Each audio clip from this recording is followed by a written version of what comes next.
안녕하세요, 여러분. 오늘은 1881년의 조선 역사적 사건을 살펴보겠습니다. 이 해는 조선이 외세의 압박 속에서 근대화에 박차를 가하던 시기였습니다. 1881년 1월 조선 정부는 일본과의 통상조약 체결을 위해 사절단을 파견했습니다. 이 사절단은 민영익이 이끌었으며 일본과의 관계를 강화하고 경제적 이익을 도모하기 위해 여러 협상에 나섰습니다. 2월에는 조선 정부가 일본과의 통상조약 체결을 위한 구체적인 협상에 착수했습니다. 당시 일본은 조선에 대한 통상 조건을 제시했으며 조선 정부는 이를 검토하는 과정에서 내부적으로 갈등이 있었습니다.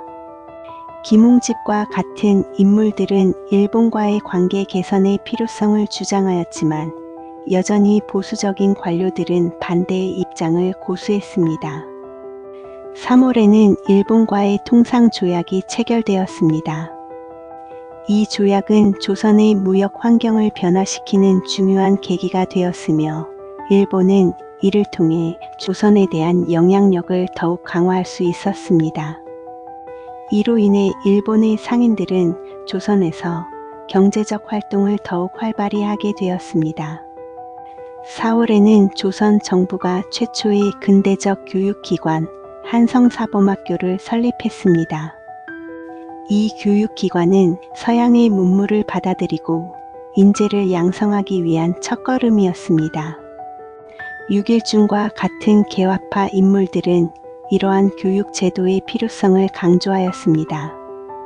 5월에는 조선 정부가 외국 상인 활동을 규제하기 위한 법령을 제정했습니다. 이것은 조선의 경제적 자주성을 확보하기 위한 노력의 일환으로 외국 상인과의 거래에서 조선 시장을 보호하려는 의도가 담겨 있었습니다. 6월에는 조선 정부가 군사 개편을 논의하기 시작했습니다. 당시 조선의 군대는 일본의 군사적 압박에 대비하기 위해 현대화가 필요했습니다. 주요 인물로는 홍범도, 이재곤, 이완용 등이 있었으며 이들은 서로의 의견을 조율하여 조선 군대의 훈련, 장비 개선, 군사 전략의 현대화를 추진하였습니다. 군사 개편 논의 내용으로는 조선 군대의 훈련 방식을 서양식으로 전환하기 위한 교육 프로그램 도입, 군대의 장비 현대화를 위한 무기 도입 방안, 전투 훈련과 지휘 체계의 정비, 군인들의 복지 및 급여 체계 개선입니다. 7월에는 조선 정부가 군사 개편을 위한 구체적인 계획을 발표했습니다. 이 과정에서 홍범도와 같은 인물들이 주도적으로 참여하였으며 조선 군의 부대 운영 방식과 지휘 체계를 효율적으로 개선하기 위한 논의가 진행되었습니다. 군사 훈련 프로그램을 강화하고 전문 군인 양성을 위한 경복궁 근처 학교 설립합니다. 당시 조선 정부가 군사력을 강화하기 위해 근대적 군사 교육을 실시하였습니다.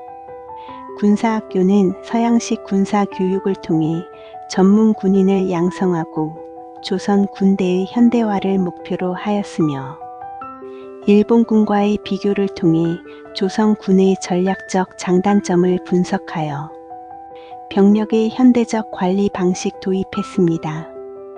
8월에는 조선 정부가 일본과의 무역 관계를 재정립하기 위한 노력을 기울였습니다.